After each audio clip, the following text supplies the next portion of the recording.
Welcome back to the Manor. Julian McBain here, and we are back with Personal Finance for Gamers. Bear with me here. I sat down and started to do my work and then realized that I had my notes out of reach. Sometimes that happens. So we're going to get into the Panleon Hunting Cave, which has become really familiar to you all as of late, I'm sure. And we're going to get right into it. Today we're going to talk about installment loans.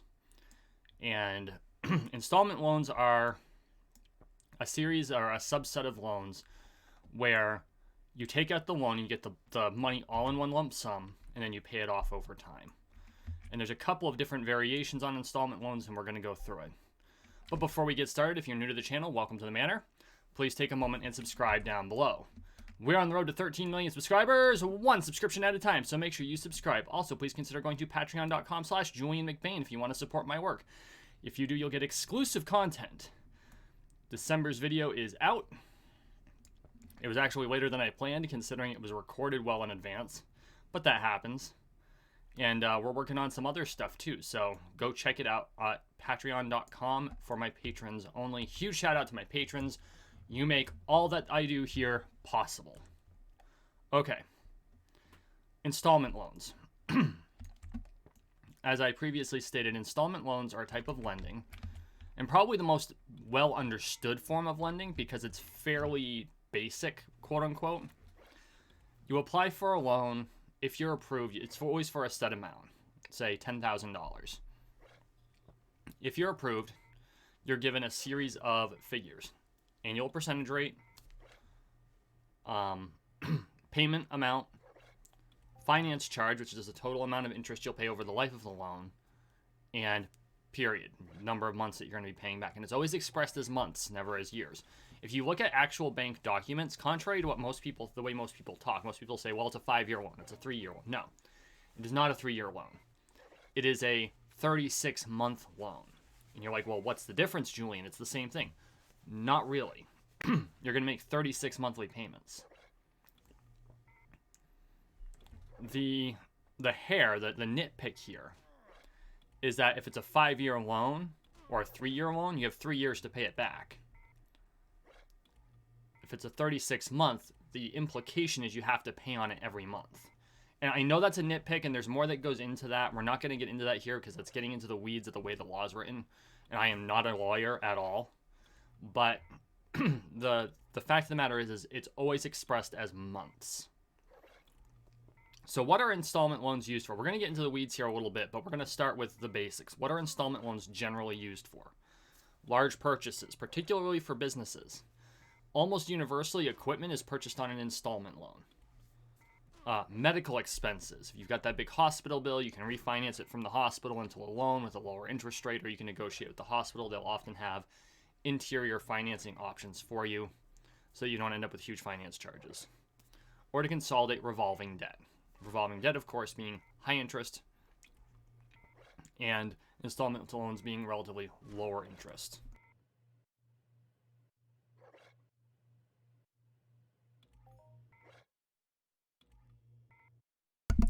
Forgive me, it's snowing out, so of course my allergies are going crazy. So, what are the various types of installment loans? Personal loans, which are just on your good name. A lot of business loans, whether it's secured or unsecured, because installment loans can also be secured or unsecured, just like credit, revolving credit. Auto loans, which are probably the most commonly used form of installment loan. So let's kind of dig into it. What is a personal loan? Personal loans are generally unsecured, written out in your good name. You can get personal loans that are secured, often by cash. And what these are often used for is to build credit, just like a secured credit card. The benefit to this type of loan is that because it's on an installment basis, you're getting installment credit experience. Yes, it's different from revolving credit experience. And you're proving you can pay the loan off. And the bank knows that it'll have its money if you fail. Personal loans have a lower interest rate than any revolving credit form, generally speaking. There's some crossover when it comes to personal lines of credit. There are some people with absurdly good credit or extremely long histories with a particular card where that line can get crossed, but it's not very frequent. In my experience, I think I've seen, and I've been doing this for almost 10 years, I've seen it maybe 3 times. That's how rare it is. So the main use of this type of debt is to make a big purchase or to refinance another debt. And that second purpose is the most common. You want to use personal loans sparingly, because the problem with a personal loan is you're guaranteeing yourself another payment for X number of years or X number of months. So it's like, okay, you're taking out a 36-month loan in order to pay off, because you want to buy, I don't know, a television. The really big one. You're taking a $3,000 loan out. You want to buy a new gaming rig, and you're paying. It's a $5,000 top of the line. You're taking out a loan for $5,000. It's going to cost you $150 a month. At the end of that loan, you're probably going to pay between $6,000 and $7,000 total for your $5,000 rig. Now, maybe that's an expense you're willing to take, but maybe there's a better way to do it, like save up over time. And yeah, $5,000 is no joke. It's going to take you time to save. But if you look at what the payment for that $5,000 loan is and save that much every single month,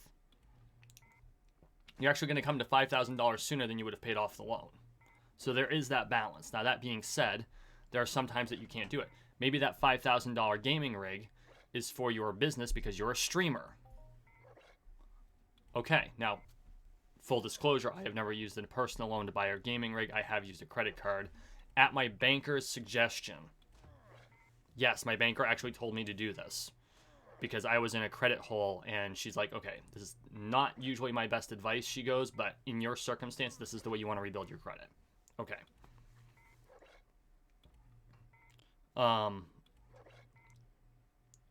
Personal loans are harder to get than many other forms of debt because oftentimes people don't look at them until their debt-to-income ratio is really high.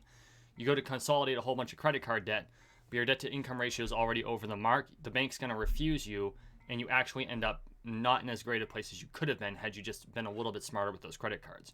If you're going to refinance credit card debt, earlier is better. Always.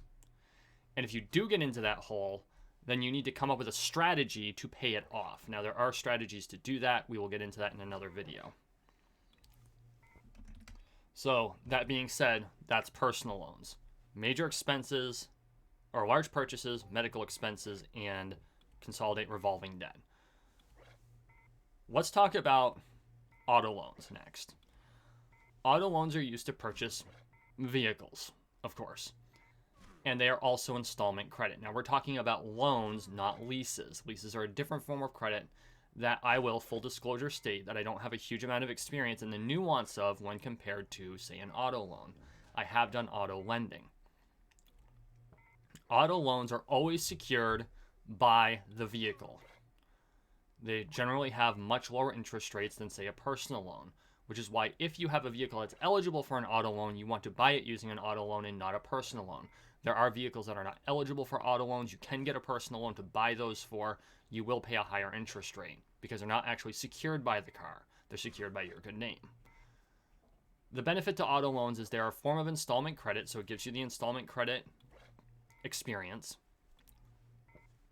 The asset backs it, so the bank knows if you fail to pay it, they get the car.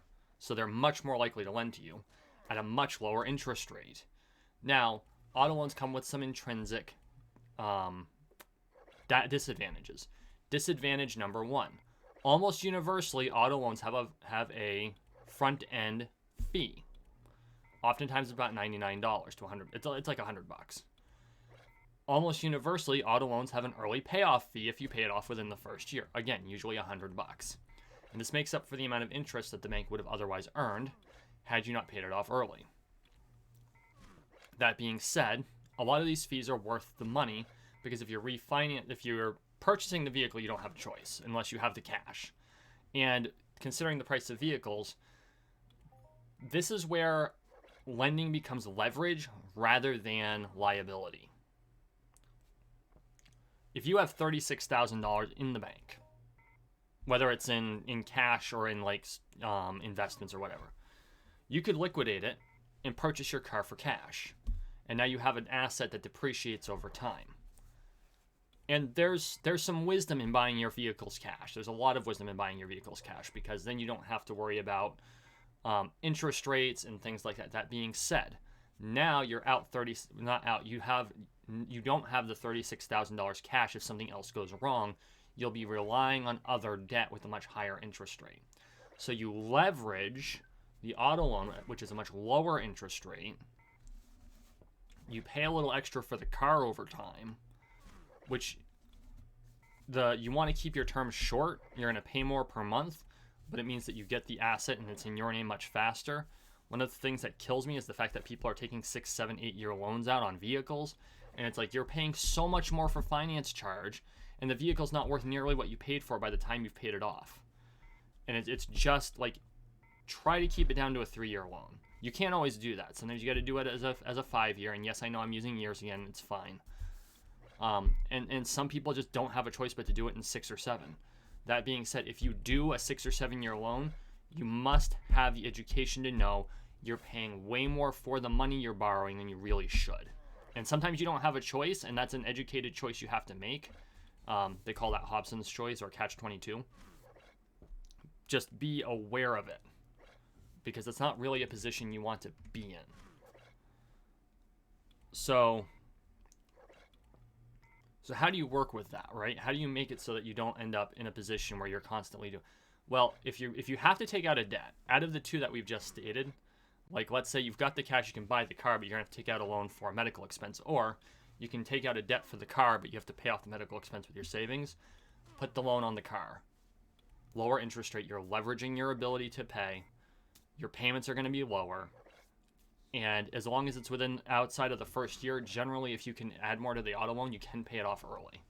It's not that you can't pay off an auto loan early, it's that you pay a fee if it's too early. Okay. There's a third form of installment credit that I need to get into, and I didn't put any show notes in here for it, but it's really important. Student debt. Student debt is a form of installment debt with a lot of extras attached to it. I'll probably end up doing a video on it on its own later, but I want to touch on it here because it's very important. Student debt is unsecured debt. It is at an extremely low interest rate because generally you're borrowing a huge amount of money. The assumption is that you're going to go to college and earn more than what the debt is going to cost to service. The benefit to student debt is it allows you to go to college with very little savings. And almost universally, you have to have co-signers. And it's designed like this. The system is designed like this to make it so that you have this large amount of debt when you graduate from college that you have to pay off. And whether that's by malice or just it is what it is, it's something that causes a lot of a lot of graduates a lot of heartburn because now they've got this huge balloon debt and they have no assets. Full disclosure, this is where the vast majority of my debt sits, is in student debt. When I graduated from college, I only had an associate's degree. I had it's between $110,000 and $120,000 worth of student debt because I went to a flight school. And because it was in 2008, that's when I graduated with my associates, all of the pilots got furloughed and I had no career prospects. I ended up going back into grocery. Now, I'm not telling you that story, and I know that most of you who have been here a while know that story. I'm not telling you that story to say not to go to college. What I'm saying is be educated in how you purchase education. Look at the program you want to go into, what the job prospects are, and this is not what I really wanted to get into on this video, but we're going to get into it anyway because it's necessary. When you graduate, look at future-proofing that particular profession and what the issues in that profession are before you decide to go into it. If you want to be a games designer, which I know a lot of people do, awesome. There are fantastic games that are out there because of people who took the time to go to college for games design. I have a cousin that's in games design. Guess what? One of the hardest industries to break into, even with a games design degree. I know plenty of people with games design degrees who work for companies designing business applications because they couldn't get into games. Now, that being said, it is one of those things where, okay, well, you've got a games design degree, which means you're also a computer scientist or a computer engineer. So you can do other computer engineering. You just looked at this thing as your focus. So now go design that app that'll make me money. That's the way it works. So when purchasing education, be smart about how you purchase education. I'm probably gonna do a whole video just on student loans. Actually, I might not do a whole video on student loans because that'll turn into a rant. Be cognizant of how much money you're taking out, the interest rates on them. Always go for fixed rates over adjustable. I made the mistake of taking out adjustable rates, and there have been years where the amount that my payments are is less than the total interest accumulating over the year. There are years where it's the opposite. This year I made up quite a bit of ground because the interest rates have been absurdly low. 2 years ago, I hemorrhaged $15,000 into a loan and lost ground to it. So I just want to make sure you're educated to that, because you are taking out a huge amount of debt with no underlying asset. At least with like a mortgage, you're taking out a huge amount of debt, but you got a roof over your head, right?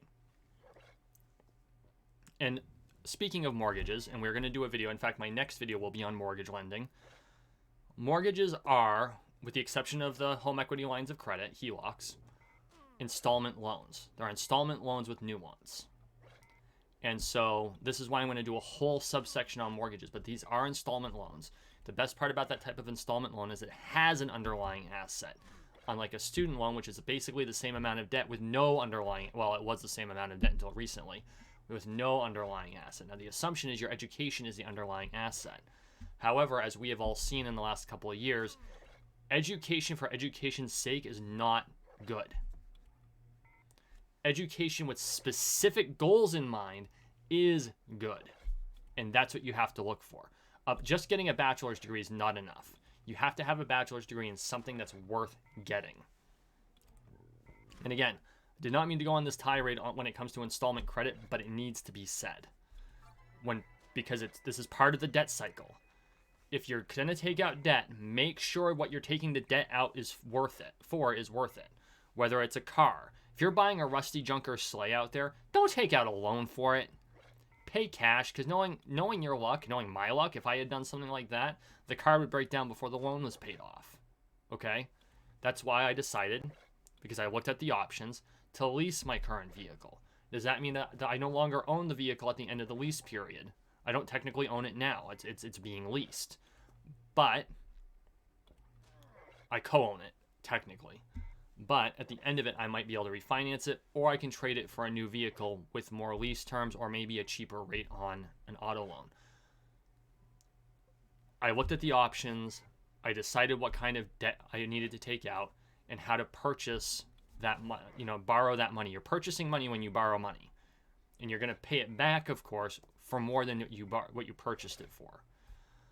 But I looked at the options. I made an educated decision saying this isn't optimal, but this is the least bad. When looking at education spending, look at your options. Yeah, you can go to Harvard. You're going to spend $200,000 going to Harvard. You're going to have the best education that anyone could get, that money can buy. But is that education going to get you a job? Is that job going to have a salary that's going to match the amount that you paid to go to Harvard? When it comes to Ivy League schools, because of the networking opportunities, if you're smart, the answer is generally yes. There are a lot of private schools out there. Now, that's not universally true. That is not universally true. But at an Ivy League school, because they're so competitive to get in, the answer is often yes. You will be able to find a job that'll make it so you can afford your debt. There are a lot of private schools, like the one I went to, and I'm going to call them out. Daniel Webster College, they are no longer in existence because of stuff like this. That's not entirely fair. They got bought out by ITT Technical Institute. There was a huge mess. The education I purchased was not marketable at the end of the day because it was an industry that's highly dependent on economics, on the economy. And as we can see currently, the airlines are still not doing well. And that's what I wanted to go into. So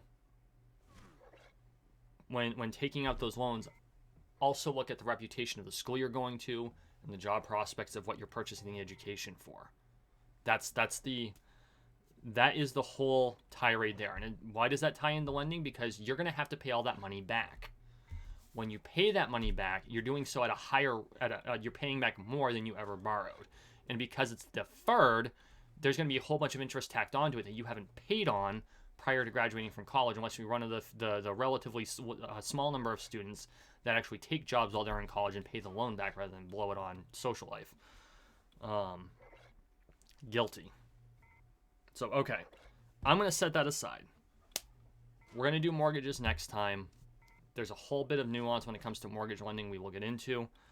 That's going to be a shorter video, I believe, because we've touched on a lot of the basic parts of it in revolving and installment credit. But I want to get into it as a separate unit so you can understand the different mortgage products, so that when you go to your mortgage lender to purchase a house, refinance a house, or put an addition on, or put on a deck, you'll know what you're talking about. And yes, I know, the irony of a millennial, a generation that is well known for not being able to afford houses, is going to talk about how to get a loan for a house. I totally understand that. But it is what it is. If you have any questions, if there's anything here that you want to criticize me on, or that you don't understand, or maybe you think I got wrong, please leave a comment. I know that everything that's presented here is based on my own experience, so I want to just stipulate that. But I believe that the reason we're doing this is to provide you with the education necessary to make your life better financially. There's going to be pieces that are missed. That's part and parcel of how this is done. But with the information provided, you have a starting point to research for yourself what you need in order to make your financial life better. Thank you for watching. Thank you for listening. Please like, share, and subscribe down below. We are on the road to 13 million subscribers, one subscription at a time, so make sure you subscribe. And as always, I really appreciate all of your support. Huge shout out to my patrons, Red Kryptonite, Jay Lambertson, Devin, 327, Melky, and Robert J for all of your support. And we will see you in the next one.